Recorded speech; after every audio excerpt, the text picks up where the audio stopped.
السلام علیکم ناظرین، میں ہوں عمر چیمہ اور آج ہمارے ساتھ ایک خصوصی مہمان ہیں اور وہ کسی تعارف کے محتاج نہیں ہیں. ان کا نام ہے ظفر حجازی صاحب.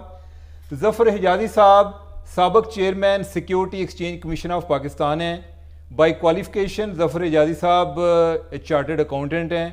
ایز اے چیئرمین انہوں نے کام کیا اور ان کا جو ایک ٹائم تھا ایز اے چیئرمین بڑا عہد ساز ٹائم تھا.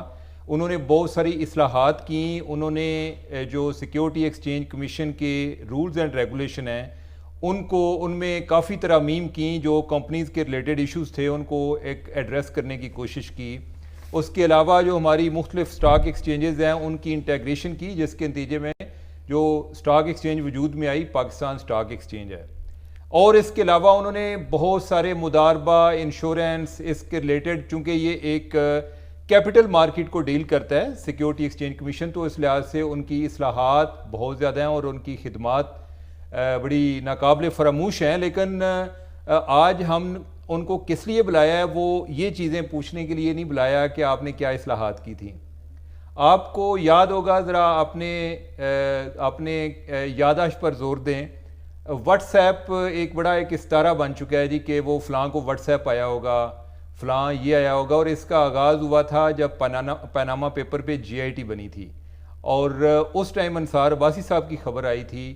خبر یہ آئی تھی کہ کوئی جی آئی ٹی میں نام، یعنی کہ جو لوگ انویسٹیگیشن کریں گے اس کے لیے مختلف اداروں کو لکھا گیا ہے کہ فلاں بندے ان کے نام بھیجیں تاکہ ہم ان کو جی آئی ٹی میں ڈالیں. عام طور پہ ہوتا یہ ہے کہ متعلقہ محکمہ، جیسے جس میں سیکیورٹی ایکسچینج کمیشن بھی شامل تھا، اسٹیٹ بینک بھی تھا اور بھی محکمہ جات تھے، تو ان کو لکھا جاتا ہے کہ آپ کوئی 2-3 بہترین آفیسر کا ایک پینل بھیجیں، ان میں سے ایک سلیکٹ کیا جاتا ہے. ادھر جو ہے وہ کہا گیا کہ نہیں، فلاں بندے کا نام بھیجیں. وہ جب وہ واٹس ایپ پر جی آئی ٹی بنی اور اس لحاظ سے وہ جی آئی ٹی کا آج تک ذکر ہوتا ہے جی کہ وہ جی آئی ٹی جو پاناما پیپر پہ بنی تھی، جو کہ واٹس ایپ پر بنی تھی. اس کے بعد جو ظفر حجازی صاحب ہیں انہوں نے جو اعتراض کیے کہ نام کس طرح سے جانے چاہیے اور کس طرح سے نہیں جانے چاہیے، اور اس دوران انہوں نے کتنا سفر کیا. ان پر 2017 سے مقدمات چلے، ان کو گرفتار کر لیا گیا، ان کے بیٹے پر تشدد کیا گیا. سیکیورٹی ایکسچینج کمیشن میں انٹیلیجنس کے اہلکار آتے رہے، ادھر لوگوں کو ہراس کرتے رہے، ان کو گھر پہ ہراسمنٹ ان کی ہوئی. انہوں نے خود بہت سارا سفر کیا اور جاب بھی چلی گئی اور پھر اس کے بعد مقدمات کا سامنا کرتے رہے. ابھی کوئی 2 دن پہلے 3 نومبر کو بروز ہفتہ ان کی بریت ہوئی ہے. تو 17 سے لے کے 23 تک، یعنی کہ 6 سال انہوں نے یہ مقدمات بھگتے ہیں. تو آج ہم ظفر حجازی صاحب سے ان کی کہانی ان کی زبانی سنیں گے. بہت سارے لوگ مختلف ٹائم پہ ہمیں کہتے رہے ہیں کہ ظفر حجازی صاحب کو ہم بلائیں. ہم بھی حجازی صاحب کو بلانے کا سوچتے رہے، ان سے ریکویسٹ بھی کرتے رہے. حجازی صاحب کہتے تھے کہ میرا ذرا کیس ختم ہو لے پھر میں آواں گا. تو ہم نے آج انہیں بلایا ہے اور ہمارے لیے ویلکم حجازی صاحب، آپ ہمارے شو میں آئے اور آپ ایک تاریخ ہیں اور آپ سینے میں بہت سارے راز لیے پھر رہے ہیں. اور مجھے یاد ہے کہ یعنی کہ پاناما پیپر میں میرا بھی ایک کردار تھا ایز اے نیوز بریکر کہ، اور اس کے بعد جو چیزیں چلیں اور کوئی بڑا ایک مکس قسم کا ایک ریکارڈ تھا کہ کوئی اچھی ہوئی کہ بہت بری ہوئی بھی. تو یہ معاملہ جو ہے اس کا آغاز ہوا 20 اپریل سے کہ جب سپریم کورٹ نے ایک جی آئی ٹی کا اعلان کیا کہ جی آئی ٹی اس کو انویسٹیگیٹ کرے گی. اور اس کے بعد پھر آگے اگر میں چاہوں گا کہ آپ کی زبانی ہم سنیں کہ کیا ہوا. شکریہ چیمہ صاحب. میں نے 6 سال لوگوں سے بہت سنا، میڈیا نے بڑا طوفان اٹھایا اور مجھے بہت بدنام کیا گیا، اور میں نے جواب میں صرف سائلنس رکھی. اور میرا فیصلہ آپ نے بہت عرصہ پہلے کہا تھا، جس طرح آپ نے خود فرمایا کہ آپ بات کرنا چاہتے ہیں اس پہ. میرا یہ فیصلہ تھا کہ جب تک کورٹ مجھے بری نہیں کرتی میں خاموش رہوں گا. الحمدللہ کورٹ نے ابھی فیصلہ دے دیا ہے، ڈیٹیل ججمنٹ آئے گی. میں بہت ساری باتیں آپ کو بتاؤں گا، لیکن میری یہ خواہش ہوگی کہ جب یہ ڈیٹیل ججمنٹ آ جائے تو پھر اس کے میرٹ پہ بھی ہو کہ کیسے مینوپولیٹ کیا جاتا ہے. سب سے پہلے میں آپ کو بتاؤں کہ میں ایس سی سی پی کے متعلق آپ کو ضرور بتانا چاہتا ہوں. ایس سی سی پی یا اس جیسا کوئی دوسری ریگولیٹری ادارہ ویسٹ میں کہتے ہیں کہ جو best man of the society ہوتے ہیں ان کو ریگولیٹر بنایا جاتا ہے. وہ لوگ جن کی دیانتداری، جن کی ایمانداری شک و شبہ سے بالا تر ہو. شاید یہ شرائط کسی جج کے لیے پرسکرائب نہیں کی جاتی، لیکن ریگولیٹر کے لیے یہ سمجھا جاتا ہے. میری ذات کے ساتھ تو جو کچھ ہوا، میری فیملی کے ساتھ تو جو کچھ ہوا، ظلم بہت زیادہ ہو گیا ایک ادارے کے ساتھ. میرے ساتھیوں نے، میرے دوستوں نے، میرے جو وہاں تھے، بے تحاشا محنت کی. 2.5 سال ہم نے سارا لیگل فریم ورک ہم نے تبدیل کر دیا، سارے قانون بنا دیے، ہم نے انٹیگریشن کر دی. ہم نے پاکستان کی کیپٹل مارکیٹ کو ایاسکو میں پھر شامل کر دیا، مرجنگ مارکیٹ میں ہم چلے گئے. ہم نے انٹیگریشن کر دی جو کہ ناممکن باتیں تھیں. اس کے بعد جو حادثہ ہوا وہ چیئرمین ایس سی سی پی کے ساتھ نہیں ہوا، وہ سارے ادارے کے ساتھ ہو گیا. مجھے اگلے دن جو ابھی چیئرمین ہے وہ بتا رہے تھے کہ سر وہ زمانہ تھا کہ ہر بندہ ایس سی سی پی میں آنا چاہتا تھا، اتنی عزت تھی اس ادارے کی. اور اب ہم ایڈورٹائز کرتے ہیں تو لوگ اپلائی بھی نہیں کرتے، اتنا ہم انڈرمائن ہو گئے ہیں اس حادثہ کے ساتھ. تو ایک تو میں یہ بتانا چاہتا ہوں کہ لوگوں کی امانتوں کی حفاظت کرنا یہ اتنی مقدس ذمہ داری ہے جو کہ ایس سی سی پی کے ذمے تھی. نتیجہ کیا نکلا جو میرے ساتھ ہوا یا اس رجیم کے ساتھ ہوا؟ اس وقت 100 بلین کی ہماری کیپٹلائزیشن تھی. آج وہ $32 بلین کی صرف رہ گئی ہے. 100 ارب سے 32 ارب جی پہ آ گئی. صرف $32 بلین کی رہ گئی ہے. یہ جو ڈفرنس آپ نکال کے دیکھیں، آپ $1 ارب کی دنیا سے بھیک مانگتے پھر رہے ہیں، کتنا زیادہ اپنے ویلتھ جو اروڈ ہوگی ہمارے ملک کی. آپ کا بہت شکریہ، آپ نے بلایا اور مجھے آج موقع دیا آپ نے. میں سب سے پہلے تو اپنے ان دوستوں کا شکر ادا کرنا چاہتا ہوں جنہوں نے اس میں مجھے بہت مارل سپورٹ دی. بہت لمبی باتیں ہو جائیں گی، کیسے کیسے لوگ مجھے زندگی میں ملے اس دور میں. میں اپنے وکلا کا خاص طور پہ سردار اسلم تیمور، جس نے 5 سال یہ مقدمہ بھگتا، تیمور اسلم اور آزد نفیس، حامد علی شاہ اور احمد حسن، انہوں نے سچی بات ہے کہ جب یہ مقدمہ ہوا تو ہم نے زندگی میں عدالت دیکھی بھی نہیں تھی، تو they came forward to help me. انہوں نے میری ضمانت کرائی یا جو بھی کیا، اس کے بعد کیس لڑے، تو ان سب کا میں شکر گزار ہوں. آپ کا سوال یہ ہے کہ یہ کیا سلسلہ تھا. یہ سلسلہ شروع ہوا جب عدالت نے پاناما کا پہلا فیصلہ دیا اور وہ ایک جی آئی ٹی بنانے کا فیصلہ کیا 20 مئی 2016. 20 مئی 2016. انہوں نے اس میں لکھا کہ chairman S C C P 20 اپریل 20 اپریل chairman S C C P, state bank کا گورنر، چیئرمین نیب، یہ لوگ دیں گے اس جی آئی ٹی کے لیے. میں نے باقاعدہ کمیشن کی میٹنگ بلائی، حالانکہ مجھے اختیار تھا کسی کا بھی نام دینے کا. جی آئی ٹی کے لیے افسران دیں گے، افسران دیں گے، ایک نامینیٹ کریں گے. میں نے باقاعدہ کمیشن کی میٹنگ بنائی، اس میں ہم نے ہر آفیسر کو ڈسکس کیا اور 8 کی ایک لسٹ بنائی. 8 ہمارے افسر ہیں who are competent جو ریپرزینٹ کر سکیں گے. اس میں سے میں نے پھر 3 نام بھیج دیے پہلے جو تھے، اس میں بیسٹ آف دا بیسٹ جو پہلے 3 نام بھیج دیے تھے. تو عدالت کا وہ یہ شاید یہ مجھے اپڈیٹ میں دیکھ کے آپ کو بتا سکتا ہوں، شاید یہ 3 مئی کی بات ہے. 3 مئی کو انہوں نے کہا جی ہمیں اور 2 نام بھیجے. 2 نام 27 اپریل کو، وہ میری بات وہ مئی میں ہیئرنگ آتی ہے. ایک میں دو ہیئرنگز کا خاص طور پہ ذکر کرنا چاہتا ہوں تاکہ لوگوں کو پتہ لگے کہ سازش کیسے ہو رہی تھی. 27 اپریل کو آپ کو رجسٹرار سپریم کورٹ کا ایک خط ملا، ایک خط ملا جس میں 2 اور نام جی 2 نام بھیج. اس سے پہلے کہ میں 2 نام بھیجتا مجھے ایک واٹس ایپ کال آئی رجسٹرار صاحب کی. What's app call? What's app پہلے لینڈ لائن پہ آئی، پھر واٹس ایپ پہ آئی. اس پہ ایک افسر کا نام لیا گیا کہ اس کو بھیجیں. اب انسیڈنٹلی اس افسر کو ہم نے شارٹ لسٹ ہی نہیں کیا ہوا تھا. کمیشن کی میٹنگ میں اس افسر کو ہم نے شارٹ لسٹ ہی نہیں کیا ہوا تھا. تو میں تو اس کا نام نہیں بھیج سکتا تھا، میں نے کمیشن سے باقاعدہ اپروو کرائے ہوئے تھے. تو میں نے 2 نام اور بھیج دیے، اور اس میں میں نے لکھ دیا کہ جی یہ مجھے کال موصول ہوئی ہے آپ کے نمبر سے. اور یہ کس کو آپ نے لکھا، کس کی کال؟ میں نے رجسٹرار کو خط، رجسٹرار سپریم کورٹ. اس کی میں نے ایک کاپی بھیج دی سیکرٹری لا کو، تاکہ گورنمنٹ کو بھی پتہ لگے کہ یہ کیا ہے. اس کے بعد وہ اگلے دن جب ہوا تو پھر وہ شاید وہ پہلی تاریخ تھی، 3 تاریخ کو، تو کورٹ نے کہا جی یہ بھی ہمیں ایکسیپٹیبل نہیں ہے نام، جو پاناما کا 3 کا امپلیمنٹیشن بینچ بنا تھا. یعنی اس میں وہ نام نہیں تھا، چونکہ وہ نام نہیں تھا جو واٹس ایپ انہوں نے کہا جی کال ایکسیپٹیبل نہیں ہے.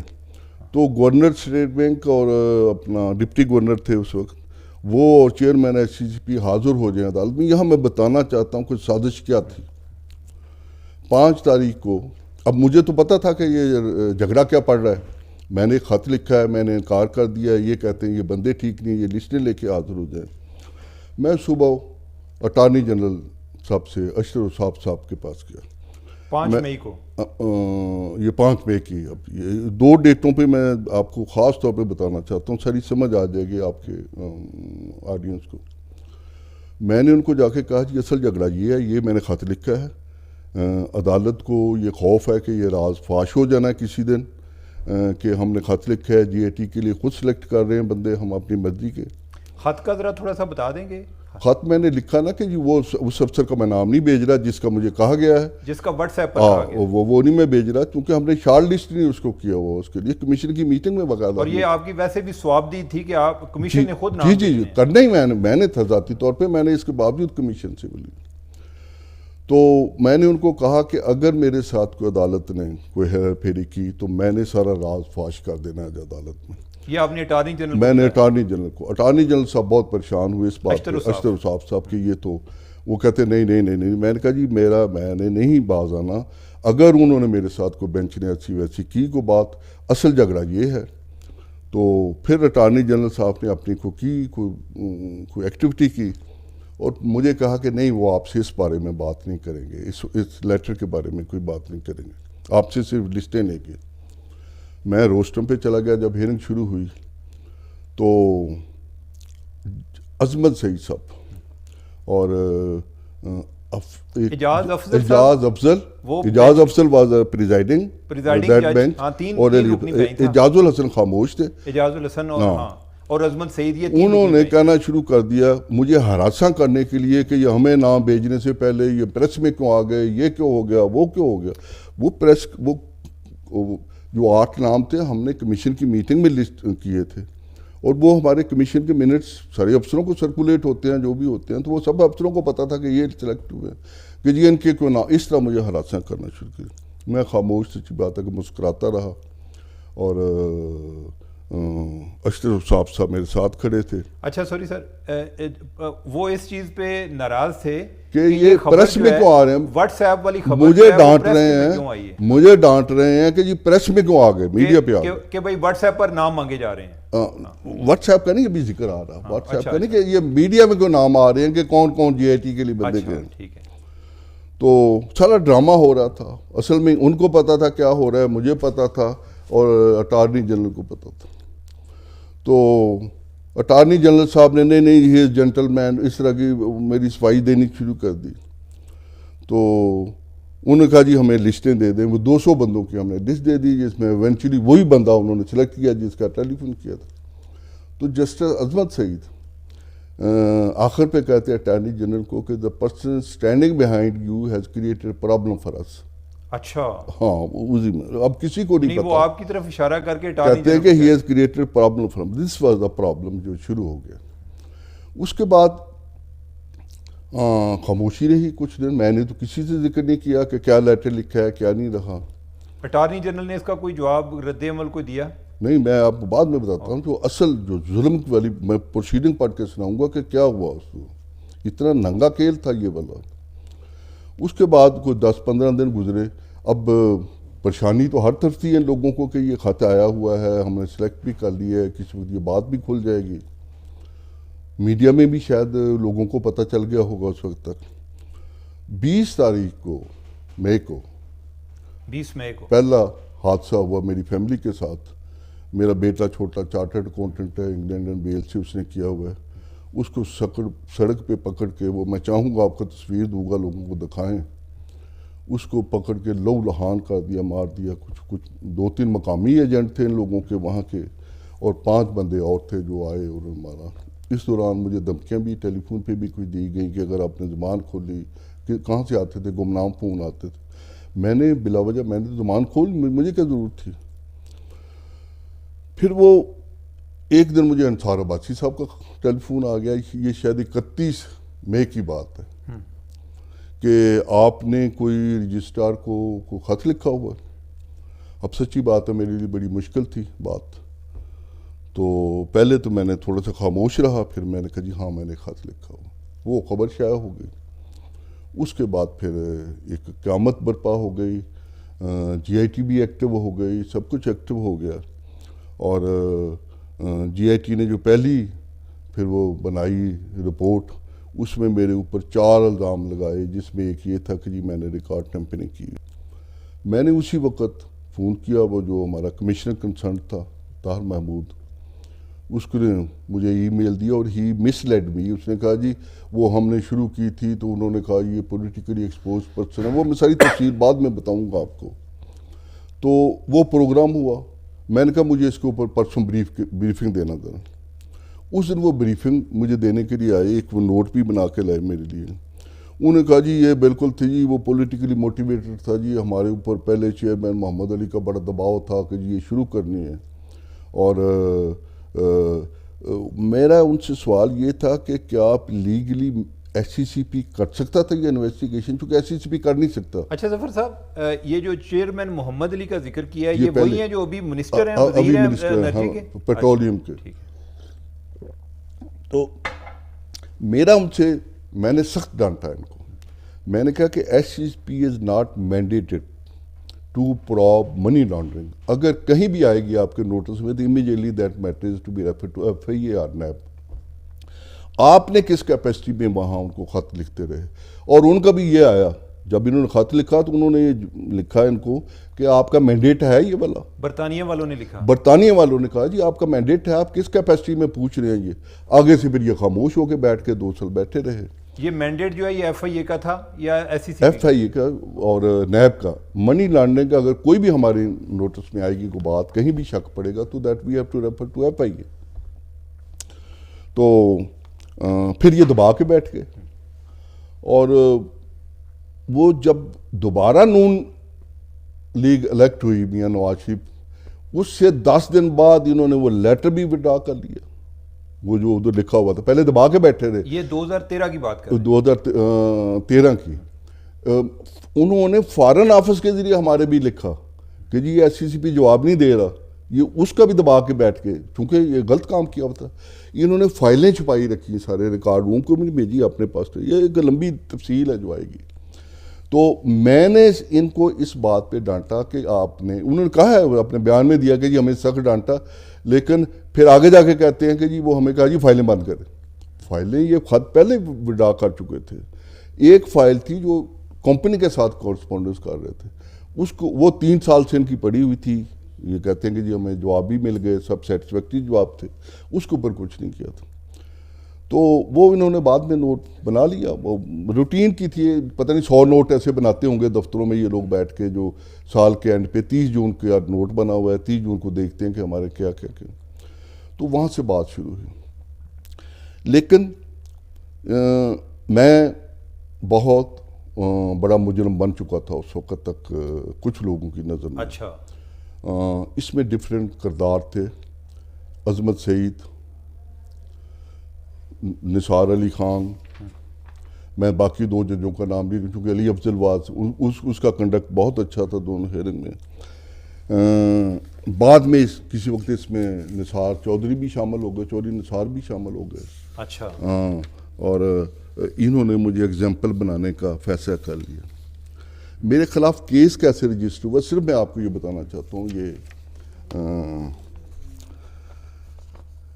جس دن میرے خلاف کیس رجسٹر کرانے کا فیصلہ حکم دیا تو میرے وکیل تھے حامد علی شاہ، فارمل جج ہیں وہ بھی گئے ہوئے تھے. تو اٹھ کے انہوں نے وضاحت دینے کی کوشش کی، ان کو بولنے نہیں دیا عدالت نے. اور اچھا سر، میں اس میں چاہوں گا کہ اس کیس پر آنے سے پہلے کوئی 2-3 اور جو میں چیزیں ریکال بھی کر رہا ہوں کہ اس دوران یہ بھی ہوا کہ جو کوئی انٹیلیجنس ایجنسیز کے لوگ ہیں وہ ایس سی سی پی آنا شروع ہو گئی. جب جی آئی ٹی بنی تو اس کے بعد انہوں نے آ کے لوگوں سے ریکارڈ مانگنا شروع کر دیا. میں بالکل بتاتا ہوں. جس دن پاناما کا فیصلہ آیا 20 تاریخ کو، جی آئی ٹی جو بنی، ہاں 22، 23، 24 یہ ہمارے دفتر میں نے بہت سخت ڈسپلن کا تھا. میں ایس سی سی میں کوئی بندہ غیر گھس نہیں سکتا تھا اور آفس میں، اور جس کے پاس بھی آتا تھا اس کو بتانا پڑتا تھا کس مقصد کے لیے میرے پاس لوگ آئے ہوئے ہیں، چونکہ یہ بہت سارے لوگوں کے انٹرسٹ ہیں اس ادارے میں.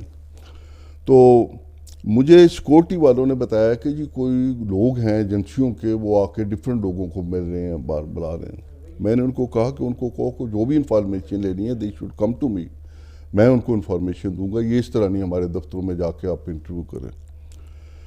تو وہ میں اشرف صاحب کے پاس گیا. آپ کے پاس کوئی نہیں آیا ایجنسی والوں؟ میرے پاس نہیں آیا. وہ پھر آخر پہ دھمکی دے کے گئے کہ وی ول میک ہم ایگزامپل چیئرمین کو. ایک لمبی کہانی ہے. میں اشرف صاحب کے پاس گیا. پھر میں نے کہا جی کیا یہ آپ کے اٹارنی جنرل آفس کے ذریعے یہ آئی ایس آئی کو، انہوں نے کہا جی ہم آئی ایس آئی کے لوگ ہیں. انہوں نے کہا جی مجھے تو پتہ ہی نہیں. اب میں نے جو سنا ہوا تھا، میں نے پڑھا ہوا تھا کہ عدالتیں جو بھی رابطہ کرتی ہیں فیڈرل گورنمنٹ کے یا کسی گورنمنٹ کے ادارے سے تھرو اٹارنی جنرل آفس کرتی ہیں. تو دیٹ پرووڈ، مجھے اسی وقت پتہ چل گیا کہ کنائیونس ہو گئی ہے آئی ایس آئی کے لوگوں کی اور عدالت کی، اور یہ سارے مل کے یہ کام کر رہے ہیں. تو یہ میں نے بتانا تھا کہ وہ لوگ جو تھے پہلے دن سے ہینڈز ان گلو تھے. جس دن فیصلہ ہوا تیسرے دن سے آئی ایس آئی ایکٹیو تھی، بندے تلاش کر رہی تھی کہ کس کو کرنا ہے کس کو نہیں کرنا ہے. اچھا اعجاز صاحب، دوسری چیز آپ نے جب آپ کو واٹس ایپ کال آئی اور جس شخص کا نام مانگا گیا کہ آپ کی طرف سے ایس سی سی پی کی طرف سے ہمیں فلاں بندہ چاہیے جی آئی ٹی میں، وہ کون تھے؟ وہ ہمارے سیکٹری تھے، اچھا لڑکا تھا. میں اس کو شریف بچہ تھا. وہ مجھے بعد میں پتہ چلا، اس وقت نہیں پتہ تھا، لیکن چونکہ شارٹ لسٹ نہیں کیا تھا ہم نے، بلال رسول اس کا نام تھا، تو شارٹ لسٹ نہیں کیا تھا، میں اس لیے نہیں بھیجا. Otherwise there was no reason. لیکن بعد میں پتہ چلا کہ وہ تھا اظہر جو تھے، میاں اظہر کے بھانجا تھا، جو ایک منسٹر ان کے بعد میں حماد اظہر کا وہ کزن تھا. اوکے. تو انہوں نے بندہ اسی کو چنا جو پھر وہ حماد اظہر کا کزن تھا اس میں. اچھا. تو اچھا نہیں، ایک چیز مجھے ذرا بتائیے گا کہ جب آپ نے نام بھیجے، پہلے 3 نام بھیجے ان کو، انہوں نے کہا جی 2 اور بھیجیں، 2 کے لیے انہوں نے آپ کو لیٹر لکھا اور ساتھ واٹس ایپ میسج بھی کر دیا، کال کی کہ جو ہے نا اب جو آپ نے نام بھیجنے ہیں اس میں بلال رسول کا نام شامل ہونا چاہیے. اچھا، آپ نے جو جواب دیا، آپ نے بلال رسول کا نام پھر بھی نہیں بھیجا. آپ نے جو 8 شارٹ لسٹ کیے ہوئے تھے، 3 پہلے بھیج دیے، 2 جو تھے وہ آپ نے پھر بھیج دیے. نیکسٹ 2 بھیج. تو بلال رسول پھر کس طرح وہ جی آئی ٹی کا ممبر؟ وہ میں نے وہ 200 افسروں کی لسٹ مانگی نا اس دن انہوں نے 5 تاریخ کو. 200 افسر؟ 200 افسر. انہوں نے کہا جی سب افسروں کی لسٹ لیں، یعنی کہ جو گریڈ 18 سے ابو تھے، یعنی کہ وہ ساری کی مانگ لی. اس میں سے انہوں نے سیکنڈ میں بلال رسول کا نام ڈھونڈ لیا. وہی نام جو ان کو چاہیے تھا وہ ڈھونڈ لیا انہوں نے آنریبل کورٹ نے. تو یہ تو ایوری ون کے لیے. تو میں جو بےتاب ہوں بتانے کے لیے کہ پروسیڈنگ کیسے ہوئی. اچھا. ایک تو میں وہ فیصلہ پڑھنا چاہتا ہوں جس میں وہ میرے خلاف جب آرڈر کر رہے ہیں. دیکھیں یہ اس ملک میں انصاف ہو رہا تھا.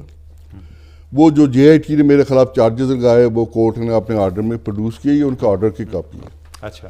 کہتے ہیں the view of above matter a case be registered against the person responsible. میرے مطلب بات کر رہے ہیں. دوبارہ ذرا پڑھیے.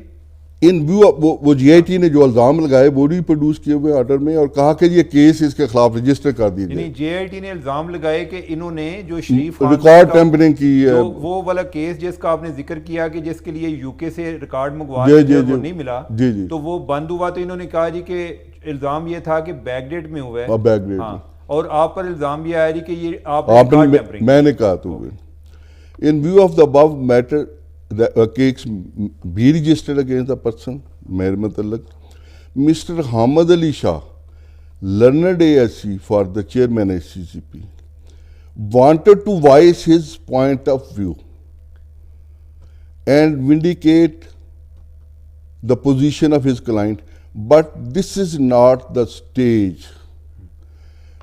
انہوں نے ایک لفظ بھی میرے وکیل کو بولنے نہیں دیا. یعنی کہ میں اب ذرا تھوڑی سی اس کی ٹرانسلیشن بھی کر رہا ہوں ناظرین کے لیے کہ جب حامد علی شاہ جو کہ ریٹائرڈ جج ہیں اور بڑے کمپیٹنٹ لائر بھی ہیں، آپ کے وکیل تھے، انہوں نے آپ کا کیس کنٹیسٹ کرنے کی کوشش کی کہ آپ کی معصومیت کو ثابت کرنے کی کوشش کیا کہ انہوں نے ریکارڈ ٹیمپرنگ نہیں کی، تو عدالت نے کہا جی کہ بھائی ٹھہر جو بھائی ٹائم نہیں ہے، ٹائم ہی نہیں ہے، اجے ابھی یہ نہیں کرنا، ابھی بندے کو اندر تننا ہے. ٹھیک ہے، یہ ہے ابھی بندے. اور بندے کو اندر تننے کے متعلق اب میں ایک اخبار کی رپورٹ دیتا ہوں. یہ تو آرڈر تھا نا کہ پروسیڈنگ کیسے ہوئی، میں پڑھ کے سناتا ہوں آپ کو. جسٹس اعجاز الحسن نے ریمارکس دیے کہ ایف آئی اے کی رپورٹ میں ظفر حجازی کے خلاف سنگین الزامات بغیر مجھے سنے ہوئے، ایف آئی اے کی رپورٹ ہے، سنگین الزامات ثابت ہو گئے. انہوں نے اپنے ماتحتوں کو ڈرایا اور دھمکایا بھی ہے. ظفر حجازی صاحب نے اپنے ماتحتوں کو ڈرایا ہے. حد تو یہ ہے کہ انہوں نے عدالت سے بھی غلط بیانی کی. پہلے ریکارڈ ٹیمپرنگ سے انکار کیا اور پھر کہا میرا تو سے کوئی تعلق نہیں، وہ بیان دینے والوں کو ڈراتے دھمکا. یہ ساری کہاں سے باتیں ان کے پاس آ رہی ہیں، سمجھے نا؟ کہاں یہ لکھا ہے جو عدالت آپ کو بات نہیں کرنے دے رہے، مجھے بات نہیں کرنے دے رہے، خود سب ان کو پتا ہے کہ کیا کہنا ہے. ان کے خلاف آج ہی اچھا یہ آگے جسٹس عظمت عالیجہ بولتے ہیں. جسٹس عظمت سعید نے کہا کہ ظفر حجازی نے ماتحت افسروں کو گلگت اور جیل بھیجنے کی دھمکیاں دی ہیں. یہ میں آپ کو ایک ویڈیو دکھاؤں گا اگر کبھی وہ کلپ دکھا سکے لوگوں کو کہ کیا حقیقت ہے اس میں، جس میں وہ خاتون کہہ رہی ہے کہ مجھے دھمکیاں دی ہیں. ان کے خلاف آج ہی مقدمہ درج ہونا چاہیے. اب دیکھنا ہے کہ ٹیمپرنگ کس کے کہنے پہ، یہاں میں آپ کو لانا چاہتا ہوں. ٹیمپرنگ یہ 3 دفعہ یہ بار بار کہہ رہے ہیں، ریکارڈ ٹیمپرنگ کس کے کہنے پہ ہوئی. جسٹس اعجاز الحسن نے کہا کہ انہوں نے جان بوجھ کر عدالتی کارروائی میں مداخلت کی ہے. مجھے بولنے نہیں دے رہے اور میں نے مداخلت بھی کر دی اور رکاوٹ ڈالی. عدالت کے سامنے جھوٹ بولنا سنگین جرم ہے. چیئرمین ایس سی سی پی نے انصاف کے راستے میں رکاوٹ ڈالی ہے. جسٹس عظمت سعید پھر بولتے ہیں نے اٹارنی جنرل کو مخاطب کرتے ہوئے کہا کہ مسٹر اٹارنی جنرل آج ہی آپ نے مقدمہ درج کرنا، آج ہی درج کرنا. جس پہ اٹارنی جنرل نے جواب دیا جی میں نے سن لیا. ظفر حجازی کے وکیل نے کہا کہ ان کے موکل کے خلاف ممکنہ کارروائی عدالت کے حکمی آبزرویشن سے متاثر نہیں ہونی چاہیے. جس پر عدالت نے، جس کا میں نے ذکر کیا کہ جی مقدمہ درج حکم دیا کہ چیئرمین ظفر حجازی کے خلاف کارروائی. آگے میں بتانا، جسٹس اعجاز الحسن نے کہا کہ ظفر حجازی نے ان کو بار بار ادھر آ رہے ہیں کہ آپ نے ماتحتوں کو بہت ڈرا دیا ہے. جسٹس عظمت شہید پھر بولے کہ یہ ضرور پتہ کرنا ہے کہ یہ کارروائی کس کے کہنے پہ ہوئی ہے. یہ ہے اب چیمہ صاحب سارا کرکس آف دا میٹر. میں نے کہا نا کہ اس میں کردار بدلتے رہے. شروع ہوا تھا کہ ظفر حجازی نے واٹس ایپ کال پہ انکار کیوں کیا ہے اور خدشہ یہ تھا کہ یہ کل کو بات باہر آ جائے گی. بعد میں جسٹس عظمت شہید کے دماغ میں آیا کہ یہ تو مسئلہ ہم گھیر کے اسحاق ڈار کی طرف لے جا سکتے ہیں اور پھر شاید وہاں سے آگے میاں نواز شریف کی طرف بھی لے جائیں کہ ریکارڈ ٹیمپرنگ ہو گئی ہے اور ظفر حجازی سے کہلوایا جائے کہ یہ ریکارڈ ٹیمپرنگ. اور یہی مجھے ایف آئی اے کی سچی بات ہے کہ انہوں نے مجھے کہا کہ جی یہ تھوڑی سی مسئلہ ہے، اگر ہو جائے تو سب ٹھیک ہے. تو اسحاق ڈار کو اس میں انوالو کر لیا جائے اور پھر نواز شریف کو. اور ظفر حجازی بھی جس طرح پہلے جو 4 ہیں وہ کہہ کے کہ جی ہمارے اوپر دباؤ تھا، میں بھی کہہ دوں کہ ظفر حجازی بھی کہہ دے کہ میرے اوپر دباؤ تھا، تو پھر چلا جائے مسئلہ ان کو. تو مقاصد بدلتے رہے، اس میں کردار بدلتے رہے. آخر پہ میں آپ کو بتاؤں کہ اس کردار میں چودھری نثار علی شامل ہو گئے. اچھا وہ کیسے؟ ایف آئی اے نے جو میرے پہلے جو بیانات لیے اس میں F A was very clear. انہوں نے مجھے بتا دیا کہ سارے بچوں نے کی ہے جو کچھ کیا ہے, آپ کا تو اس میں کوئی ثبوت ہی نہیں تھا. یہ کہہ دینا جی ہمیں دھمکی دی ہے وہ تو کوئی بات نہیں ہے, کوئی ریکارڈ پہ نہیں ہے. ان کی ای میلیں آپس میں انہوں نے نکال نہیں سب کچھ. 3 تاریخ اچھا میرا نثار سے کوئی برا تعلق نہیں رہا, ہمیشہ اچھا تعلق رہا. چودھری نثار اس ٹائم وزیر داخلہ تھے اور ایف آئی اے ان کی ماتحت تھی. وہ 3 تاریخ کو میری ایک میٹنگ ہوئی, مجھے بلایا حامد ہوتے تھے, زید حامد لا والے, فواد حسن, انہوں نے سارا کیس کیا ہے. وہ میں باہر نکلا تو مجھے ایک فون آیا ان کے پی ایس کا. یہ آپ میٹنگ کر رہے ہیں یا میٹنگ؟ میں میٹنگ کر کے باہر نکلا تو پی ایس کا فون آیا, چودھری نثار کے پی ایس کا؟ چودھری نثار کے, کہ جی مسئلہ کیا ہے, وہ کیا شور مچا ہوا ہے, یہ ہے وہ ہے. تو میں نے ان کو چھوٹا سا میں نے کہا جی آپ کو نوٹ بنا کے بھیج دیتا ہوں. عجیب بات تھی کہ 3 کے بعد ہی ان کا بالکل بیہیویئر بدل گیا جہاں سے مجھے. اچھا اس کی پھر بعد میں مجھے تھوڑی سی تائید ایف آئی اے سے بھی ملی. انہوں نے بھی بتایا جی ہمارے اوپر دباؤ آ رہا ہے منسٹر کا. چودھری نثار اس سازش میں شریک ہو گیا تھا ایک سٹیج پہ. کیوں ہوا تھا یہ نواز شریف جانتے ہوں گے, اسحاق ڈار جانتا ہوگا, مجھے نہیں پتا. لیکن میری بڑی سٹرانگ فیلنگ ہے کہ اس نے یہ رول پلے کیا کہ اب اس کو لے جاؤ اس طرف اور ان سے بیان دلواؤ کہ ظفر حجازی کہہ دے کسی کے اسحاق ڈار نے کروایا یا کسی اور نے کروایا. That is. اچھا جو ایف آئی اے والے آپ کو بتا رہے تھے جی وہ سچی بات یہ ہے کہ ہمدرد بھی ہوتے ہیں لوگ درمیان میں, وہ کان میں بات کہہ بھی دیتے ہیں. مجھ سے لوگ ہمدردی بھی کرتے تھے, سارے لوگوں کو تو پتا تھا. اچھا انہوں نے کوئی یہ بتایا کہ منسٹر کس بات کے لیے دباؤ ڈال رہے ہیں, کہ کیا ٹارگٹ کیا ہے, ان سے کیا بات کہلوانی ہے؟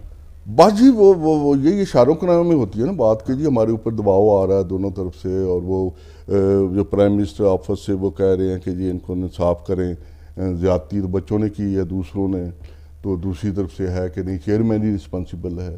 اور کئی سمتوں سے دباؤ آ رہا ہوگا ان کے اوپر. الٹیمیٹلی انہوں نے ایک نان سینس رپورٹ بنائی اور یہ کہ یہ سارے بے گناہ ہیں. تو چیمن صاحب یہ ایک لمبی میرے اوپر ایگنی ہے 6 سال کی. میں نے تو چونکہ مجھے پتہ ہی نہیں تھا کہ عدالتوں میں کیا ہوتا ہے. اچھا سر حجازی صاحب, میں اگر یہ پوچھوں تھوڑا سا, یہ جو ایگنی ہے اس کو بھی آپ بیان کر دیں کہ آپ کی جو گرفتاری ہوئی, ایف آئی اے والے آپ کو عدالت سے گرفتار کر کے لے کے گئے؟ ہاں وہاں ضمانت کینسل ہوئی.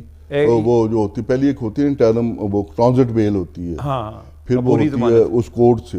تو انہوں نے بیل نہیں دی تو اوبویسلی میں وہاں سے ان کے ساتھ چلا گیا اور پھر مجھے ہسپتال لے گئے وہ والے. اب میرا رینل ٹرانسپلانٹ ہوا, میرے سارے جو رپورٹس تھیں وہ دیز آر ویری الارمنگ. آپ کے یعنی کہ اس ٹائم گردے تبدیلی کا جو وہ آپریشن ہے وہ ہو چکا تھا؟ وہ ہو چکا تھا. اور اس دوران یہ کتنی دیر ہوئی تھی جب آپ یہ چیزیں ساری انکوائریاں بھگت رہے تھے, کتنی دیر ہوئی تھی گردہ آپ کا تبدیل ہوئے؟ میری اس وقت اس سے کافی 10 سال پہلے کا, وہ 15 سال پہلے. اچھا. لیکن آئی ایم پیشنٹ اور بڑی میری وہ بڑے ونریبل ہوں. اور وہ مجھے لے گئے, وہ وہاں ساری رپورٹیں, میری ہارٹ کا بھی میرا تھا, شوگر کا بھی تھا اور گردے کا بھی تھا. ہاسپٹل سچی بات دے ور وریڈ کہ کوئی رپورٹ بھی ٹھیک نہیں ہے. They wanted to retain me there, لیکن پھر اچانک کہیں سے پریشر آیا اور انہوں نے کہا کہ سر ہم بڑے مجبور ہو رہے ہیں تو آپ کو ایف آئی اے بھیج رہے ہیں. اچھا مجھے یاد ہے کہ اس ٹائم آپ کے بیٹے ارسلان جو ہیں, جی ارسلان ظفر حجازی, وہ بھی کوئی ایف آئی اے والوں کے ساتھ کو نیگوشیٹ کرنے کی کوشش کر رہے؟ چھوٹا تھا, سلمان ظفر تھا. اچھا سلمان. وہ بیسیکلی وہ لے کے آیا تھا پیسے, وہ اس دن ضمانت چونکہ اسی دن تھی کہ شاید پیسے جمع کرانے پڑے, اس کی جیب میں تھے 5 لاکھ روپیہ یا 10 لاکھ روپیہ جو جمع کرانے کے لیے لایا تھا. وہ وہاں سے وہ ہاتھا پائی ہوگی تو اس کو تھا کہ یہ میرے پیسے چھین لیں گے, وہاں سے بات بڑھ گئی. وہ سمجھے کہ یہ, وہ ان کو نہیں پتا تھا کہ میرا بیٹا جو رپورٹر تھے ان کا خیال تھا کہ یہ ایف آئی اے کے لوگ ہیں, ان کو نہیں پتا تھا. وہ پتہ نہیں کیا کیسے شروع ہوا, وہ ہو گیا. پھر وہ بھی پھر وہ کچھ سینئر جرنلسٹ اس میں داخل ہوئے. نہیں ایک اور ایپیسوڈ ہوئی تھی جس میں ارسلان نے کوئی یہی جو آپ کی ہیلتھ کنڈیشنز ہیں ان کے حوالے سے ایف آئی اے والوں کو انفارم کر رہے تھے کہ ان کے ساتھ بہتر سلوک کریں یا فلاں جگہ پر رکھیں, اور آپ نے ڈانٹ دیا تھا. سر میں وہ میرے ایک ہی میری بے بسی آئی تھی. ہاں میں نے زندگی بھر جو کچھ بھی کیا ہے اپنے خاندان کا اپنے قوم کا سر اونچا کرنے کے لیے کیا. ہوا یہ تھا کہ جب مجھے ایف آئی اے والے لے گئے تو میں نے دیکھا کہ ارسلان آپ کا بڑا بیٹا, میرا بیٹا, وہ ان کی منت کر رہا تھا کہ میرا بیٹا باپ بہت بیمار ہے تو آپ ان کو اچھی جگہ پہ رکھیں, یہ بیمار ہیں. میں تو بہت ہی آئسولیٹڈ رہتا ہوں گھر میں بھی, تو میں تھوڑا سا اونچا سنتا ہوں تو مجھے شک پڑا کہ یہ کوئی اسے کیا کیسے التجا کے لہجے میں کہہ رہے. تو میں نے کہا کیا کہہ رہے ہو اس کو, ارسلان کو؟ تو وہ کہتے میں کہہ رہا ہوں کہ وہ آپ بیمار ہیں, اور یہ تو وہ حوالات میں نہ رکھیں, حوالات بیسمنٹ کی تھی. اب جیسے آپ کو پتہ ہے وہاں گندی جگہ اور کاکروچ اور سب کچھ. تو میں آئی شاؤٹڈ ایٹ ہم. میں نے کہا وہ لو کے پٹھے, میں نے تم ثابت کرنا چاہتے ہو کہ میں نے جو کچھ کیا ہے تم لوگوں کا سر بلند رکھنے کے لیے نہیں بلکہ سر جھکانے کے لیے کیا ہے. دو بندوں کے لوگوں کی تم منتیں کرو گے میرے لیے. اس کو میں نے کہا کہ چلو مجھے لے کے چلو ابھی حوالات میں. تو وہ اس کو میں زبردستی میں نے کہا کہ مجھے چلو جا کے جہاں حوالات میں, وہ پہلے اوپر بٹھایا ہوا تھا ایف آئی اے نے جا کے. وہ میرے لیے بہت تکلیف دیتا کہ میری اولاد کو میری وجہ سے لوگوں کی منتیں کرنی پڑی, ورنہ تو الحمدللہ ہماری رگوں میں جو خون ہے وہ سب جانتے ہیں. تو وہ میرے لیے بہت تکلیف دے. آج بھی میری آنکھوں میں آنسو آ جاتے وہ سوچ کہ میرے بچے کو, اور پھر ان کے ساتھ ظلم ہوا. اس کو بھی 2 سال سسپینڈ رکھا گیا بعد میں. ایک لمبی کہانی ہے لیکن یہ سارے کچھ گزر جاتے ہیں. لیکن جو نقصان میرے ملک کو ہوا, جو ایس سی سی پی کو ہوا جس کو میں نے بلڈ دیا اپنا, چیمہ صاحب میں آپ کو بتاؤں کہ میرا وہ ادھر گھر تھا وہ چکری روڈ پہ. صبح 8 بجے میں گاڑی میں بیٹھتا تھا, لیپ ٹاپ میری جیب میں ہوتا تھا. چکری روڈ پہ, چکری روڈ پہ.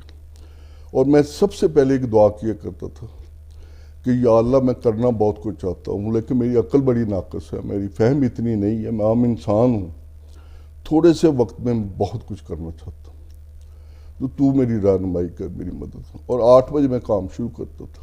یہ سارے لا, کمپنی لا, سیکورٹیز ایکٹ, سارے کے سارے کوئی چھوٹی باتیں نہیں تھیں جو ہم نے 2.5 سال کے وقفے میں.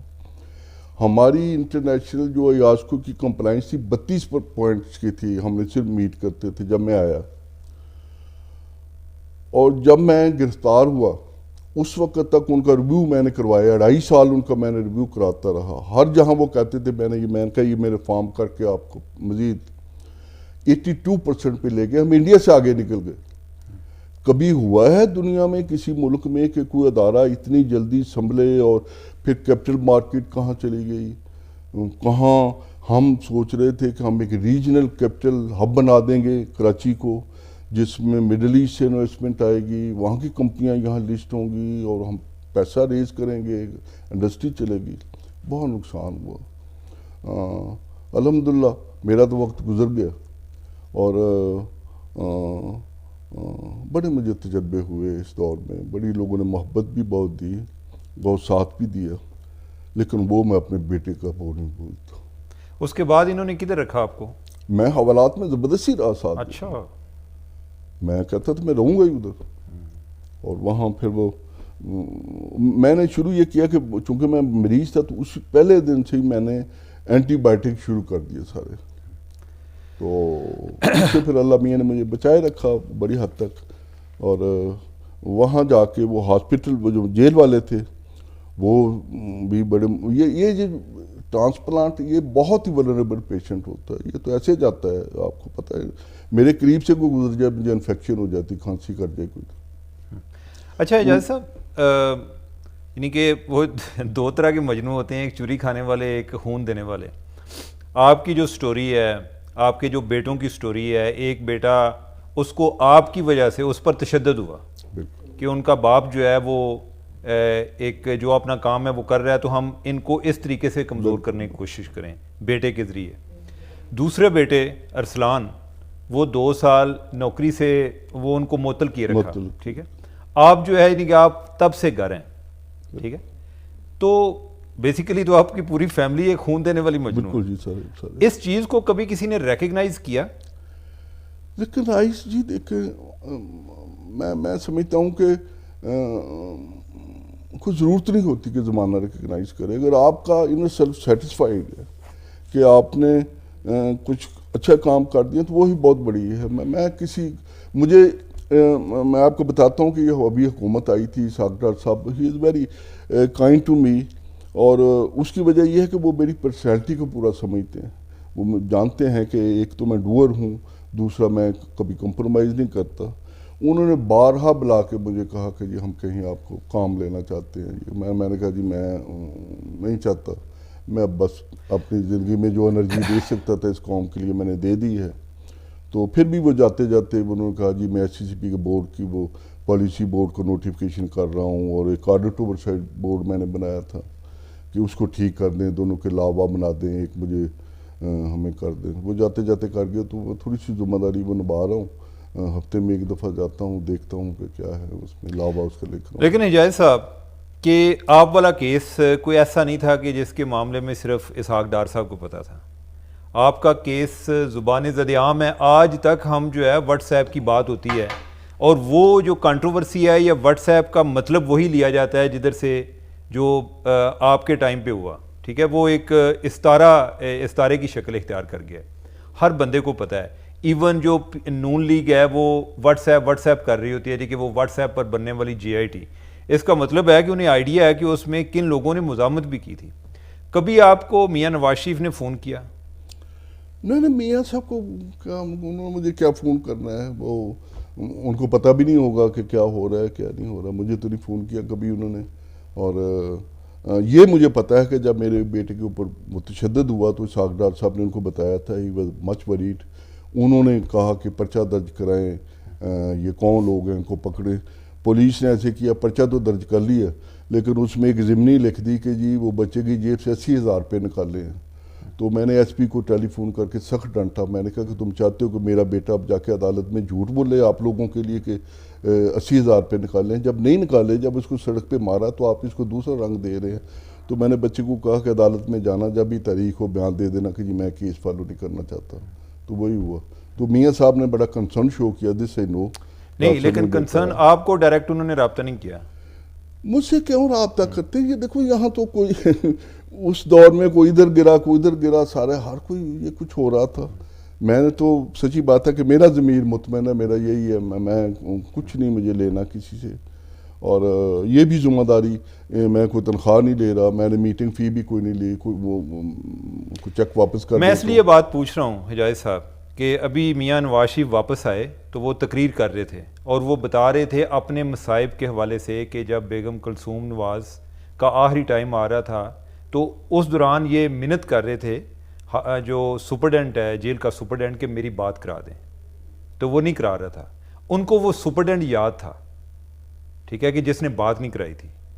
جن لوگوں نے اس سارے بحران میں جو کہ بیسیکلی میاں نواز شریف کو پکڑنے کے لیے شروع ہوا تھا، یعنی کہ ان کو ٹریپ کرنے کے لیے، اس دوران جن لوگوں نے مزاحمت کی، تو میں اصل میں یہ جاننا چاہ رہا تھا کہ کیا میاں نواز شریف کو وہ لوگ یاد ہیں یا کبھی وہ ذکر کرتے ہیں؟ تقریر میں تو کبھی ذکر نہیں سنا ان کو یاد ہو، لیکن میں اپنا چیمہ صاحب توقع نہیں رکھتا.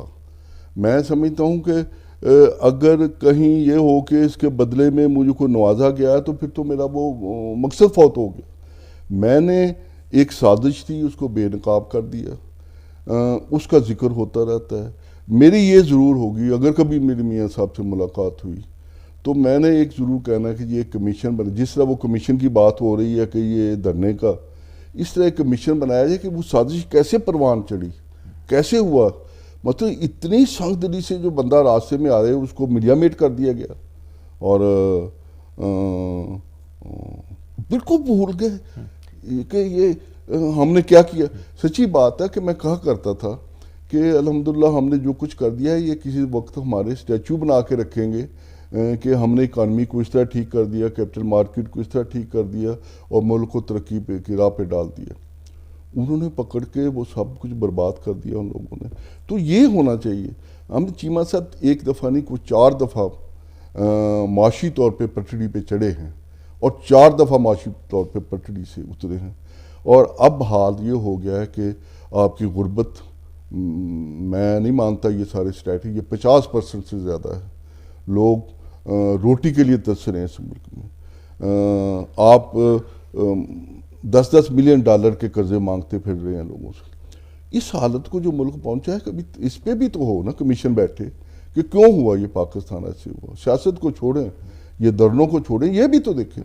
اچھا حجازی صاحب، آپ کی ابھی یہ 3 نومبر 2023 کو آپ کی بریت ہوگی. 4 تاریخ تھی، 4 نومبر. 4 نومبر، ٹھیک ہے. تو آپ کیسا فیل کر رہے ہیں ابھی، یعنی کہ اتنے میں سالوں بعد؟ میں بہت ریلیکسڈ ہوں. اتنے سالوں بعد جی میں بتاؤں کہ میں جس طرح کہا نا کہ چونکہ ہم لوگوں نے کبھی عدالت کا منہ نہیں دیکھا ہوتا. اتنے سال ایک ملزوم کے سٹیٹس سے 100 سے زیادہ آپ دوبارہ معصوم ثابت ہوئے. 100 سے زیادہ تاریخیں میں نے بکتی. 100 سے زیادہ. صبح جاتا تھا، وہاں بیٹھا رہتا تھا، باری آتی تھی، اٹھ کے آ جاتے تھے. میں آپ کو مزیدار بات بتاتا ہوں کہ جب یہ میری ضمانت ہوئی تو اس وقت بشیر میمن DGFIA بن گئے تھے. تو ان سے میری ملاقات ہوئی تو کہتے کہ یار تمہارے ساتھ بہت زیادتی ہوئی ہے، تم ایسے کرو کہ اپلیکیشن دو، میں ری انویسٹیگیٹ کراتا ہوں مسئلہ اور تمہاری خلاصی ہو جائے گی. میں نے کہا جی میں کیوں ری انویسٹیگیٹ کراؤں، میں اب عدالت میں ان کو ننگا کروں گا. میں تو میرا خیال تھا کہ 2-3 تاریخوں میں عدالت فیصلہ کرے. مجھے تو نہیں پتا تھا 6.5 سال مجھے گزرنا پڑنا. آپ نے یہ نہیں دیکھا تھا عدالت نے GIT بھی بنائی ہے؟ مجھے تو پتہ ہی نہیں تھا کہ کیا ہوتا ہے. مجھے تو یہ نہیں پتا تھا کہ وہ وکیل بھی ایک کرمنل سائیڈ علیحدہ ہوتی ہے. میرے پہلے جو وکیل جو حامد علی شاہ، حامد شاہ اور یہ جو پیش ہوتے رہے آزر نفی، یہ بیسیکلی کارپوریٹ لائر ہے. ان بیچاروں نے خود ہی آ کے، میرے تو بچوں کو بھی نہیں پتا تھا کہ وکیل بھی کرنا ہوتا ہے، اس میں کیا کرنا، خود کیم فارورڈ. تو اور میں بتاؤں آپ کو کہ کیس اپرنٹلی اتنا عدالت کو اس کو بھی پتا تھا. ابھی وہ جج صاحب نے 4 تاریخ کو جب کیا تو ایک آبزرویشن بڑی مزیدار دی. جب وہ بتا رہا تھا تو اس میں وہ ارشد شریف کا ذکر آیا کہ جی اس نے پہلا پروگرام کیا تھا. تو جج صاحب نے کہا پھر جج صاحب کو اس میں 302 اس میں بھی ڈال دینا تھا. مطلب اٹ واز سو آبویس کہ یہ کیا ہو رہا ہے. جب ارشد شریف نے کس چیز پر پروگرام کیا تھا؟ ارشد بیسیکلی جو ہوا تھا ایئر وائی پہ وہ ارشد شریف نے کیا تھا. یعنی وہ آپ بات کر رہے ہیں جو 25 مئی 2016 کو جو ہوا تھا، وہاں انہوں نے کہا کہ پھر وہ بھی ان پہ اوپر ڈال دینا تھا کہ ان کا جو قتل ہے وہ بھی ڈال دینا.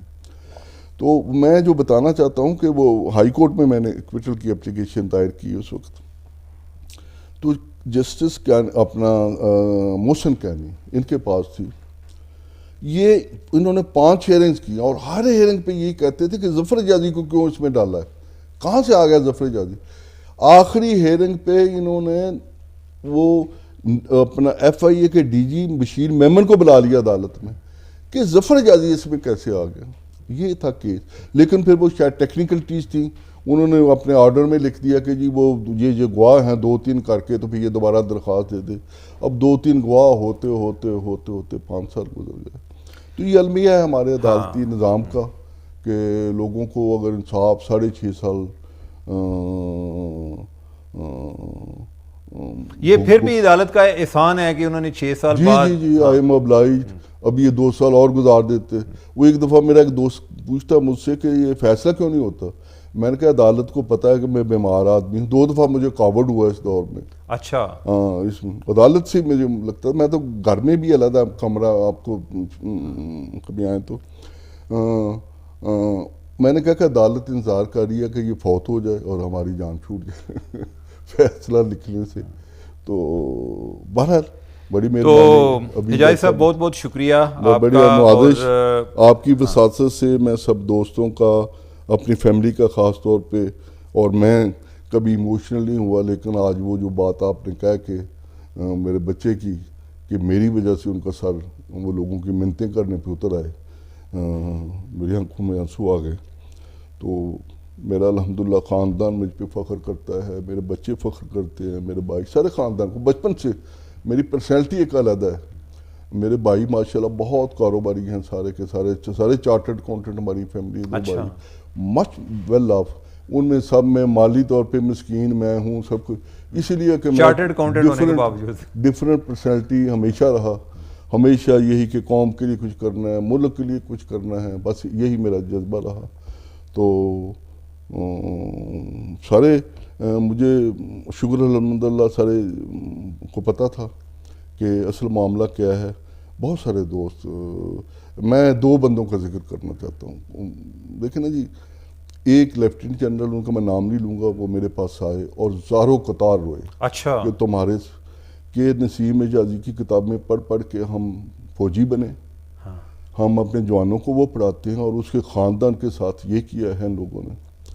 اور دوسرا مجھے ایک بندہ نہیں بولتا، وہ میں جب جیل سے ضمانت سے آیا فارغ ہو کے، تو میں صدر بازار گیا تو ایک پولیس والا تھا. اس نے مجھے دیکھ لیا گاڑی سے اترتے ہوئے، وہ میں نے کوئی لینی تھی، کوئی اینک میرا خیال ٹھیک کرانے گیا. وہ بھاگ کے میرے پاس آیا، کہتا آپ ظفر حجازی ہیں؟ میں نے کہا ہاں. اسے میرا ہاتھ پکڑ کے چوم لیا.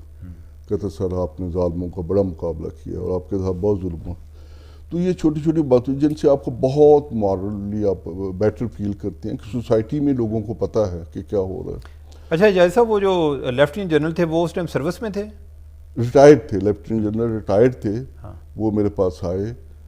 کوئی نام بتا میں نام نہیں ان کا لوں گا چونکہ پھر وہ رونے کی بات آ گئی. زاروں قطار میرے سامنے روئے کہ اس ملک میں یہ بھی ہم نے دیکھنا تھا کہ نسیم حجازی کے خاندان کے ساتھ یہ کچھ ہونا تھا. جن کو پڑھ کے ہم فوجی بنے ہیں اور جن کو پڑھ کے ہم نسیم حجازی صاحب آپ کے چچا میرے تایا تھے، میرے والد صاحب سے بڑے تھے.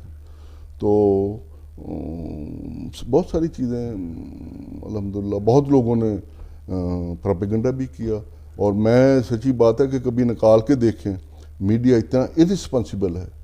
اس دور کا جس دن سے یہ جی آئی ٹی کا جھگڑا شروع ہوا، جس دن سے انصار عباسی صاحب کی سوائے ظفر حجازی کو بدنام کرنے کی کوئی نہیں. ایک میں اور آپ کو بات بتانا چاہتا ہوں. جب یہ ہو گیا یہ والا تو ایک انہوں نے نیا شوشہ چھوڑ دیا ملتان میٹرو کا.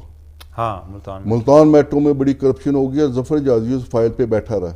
وہ تو میں نے کہنا ہے کہ اس کے اوپر انویسٹیگیشن ہو، ذرا کوئی حکومت آ جائے. نواز شریف کو میں نے کہا کہ یہ کن لوگوں نے یہ پروپیگنڈا کروایا تھا. ہوا یہ تھا کہ وہ ہمیں چائنیز ریگولیٹر سے ایک لیٹر آیا کہ کوئی ملتان میٹرو میں کوئی فراڈ ہوا ہے اور وہ کوئی نواز شریف کی فیملی ہے، شہباز شریف کی فیملی ہے، پتہ نہیں انوالو ہے. میں نے اس کی خفیہ ساری انکوائری کرائی. انکوائری کر اچھا ہوتا یہ ہے کہ یہ انٹرنیشنل کوآرڈینیشن میں جو انکوائری 3 سال لگ جاتے ہیں. میں نے 6 مہینے میں پوری انکوائری کر کے ان کو رپورٹ بھیج دی کہ یہ غلط ہے، وہ فیملی انوالو نہیں ہے، یہ کمپنی ایگزسٹ نہیں کرتی، یہ آپ لوگوں کو جو جن بندوں کے نام ہے یہ ایگزسٹ، اس طرح جو بھی تھا. وہ رپورٹ بھیجی جا چکی تھی، ان کا شکریہ کا خط آ گیا. انہوں نے اس کمپنی کو وہاں سزا بھی دے دی. یہاں پروپیگنڈا شروع ہو گیا کہ ظفر حجازی فائل رکھ کے بیٹھا رہا. تو اس میں تھوڑا سا بتا دیتا ہوں آپ کو. جب میں جیل سے رہا ہو کے آیا تو شہباز شریف صاحب کا مجھے فون آیا. اچھا. تو کہتے جائے سب بجائے مجھ سے، آپ کہتے ہیں نا کہ وہ جی آپ سے کسی نے کیا فون کیا، ایک فون آیا شہباز شریف. اچھا. بجائے اس کے کہ میرے ساتھ وہ کوئی سمتی کریں، وہ کہتے جائے سب آپ سے بڑا گلہ ہے، آپ نے بتایا نہیں، آپ خفیہ ہماری انکوائری کرتے رہے. اچھا. ہاں. میں نے کہا شہباز شریف صاحب میں آپ کو کیوں بتاتا، میں ریگولیٹر تھا. میں نے آپ کی اگر آپ گلٹی ہوتی تو میں ضرور رپورٹ کرتا کہ آپ گلٹی ہیں. میں آپ کو بتاتا کہ آپ کی، اور آپ سے میں ہدایت لیتا کہ کیسے کرنی. تو وہ یہ کون سی انکوائری کی بات کر رہے تھے؟ وہ ملتان میٹرو والی. اچھا، ملتان میٹرو. جی. تو الحمدللہ میں نے تو سچی بات ہے کہ بڑے اپنی طرف سے بڑی خدمت کی، قوم کی، ملک کی. اللہ کرے اب سچی بات ہے کہ یہ ادارہ ٹھیک چلے، ملک ٹھیک ہو. بس یہی دعا ہے. باقی میری کوئی خواہش نہیں مجھے کوئی رابطہ کرے، کوئی مجھے فون کرے، مجھے کوئی خواہش نہیں. تو بہت شکریہ حجازی صاحب. ایک جو چیز وہ آپ انصار بھائی صاحب کا ذکر کر رہے تھے، جی تو کہ ان کی رپورٹ کے بعد جو میڈیا میں آپ کا ٹرائل شروع ہو گیا. ٹھیک ہے. انصار بھائی صاحب کی رپورٹ پہ تو آپ کو اعتراض نہیں تھا؟ نہیں وہ اصل میں نے کہا کہ سننے والا یہ کہ نہیں وہ انہوں نے نہیں کیا. لیکن مجھے ایک اسی ادارے سے ایک بندے سے مجھے بڑا سخت قلعہ ہے. میں اس کو بڑا احترام کرتا تھا. اس نے ٹی وی کے اوپر پروپیگنڈا کیا کہ جی وہ اسحاق ڈار اور ظفر حجازی کا جو داماد ہے اسحاق ڈار کا پارٹنر ہے، یہ ہے ملتان میٹرو کا بھی اس نے ڈٹ کے برابر، میں نام نہیں لوں گا، آپ ویڈیو دیکھ لیں گے تو آپ کو اس وقت کی تو چلیں بہت بہت شکریہ بڑی مہربانی۔ ناظرین، آپ نے حجازی صاحب کی سٹوری سنی۔ حجازی صاحب ہمارے ان ہیروز میں سے ہیں کہ جن کو ہم نے ابھی مکمل طور پر ریکگنائز نہیں کیا، لیکن ان کی بڑی کاوش ہے یہ۔ تو آپ نے ان کا ایک واقعہ سنا، یہ جو واٹس ایپ والا ادھر سے، اس کے بعد انہوں نے کافی کرائسس فیس کیا۔ تو یہ اس طرح کے لوگ جو ہیں یہ ہمارے ہیرو ہیں، اور یہی اس سوسائٹی کی علامت ہیں کہ ادھر لوگ ابھی زندہ ہیں، ادھر کو بعض امیر لوگ بھی پائے جاتے ہیں جو کہ ایک بڑی سی بڑی قربانی دینے سے بھی گریز نہیں کرتے۔ میں نے آپ کے اور ان کے درمیان کوئی تھوڑی مداخلت اس لیے کی کہ وہ بعض اوقات مجھے لگ رہا تھا کہ شاید کسی وجہ سے کوئی کلیئرٹی نہ ہو، کیونکہ حجازی صاحب کو تو آئیڈیا تھا کہ کیا بات ہو رہی ہے، تو میں ادھر کو تھوڑی سی وضاحت میں ڈال دیتا تھا۔ باقی میں نے آپ کے درمیان اور حجازی صاحب کے درمیان کوئی محل ہونے کی کوشش نہیں کی۔ اپنا فیڈ بیک ضرور دیجیے گا اور ہمیں اجازت دیں۔ خدا حافظ۔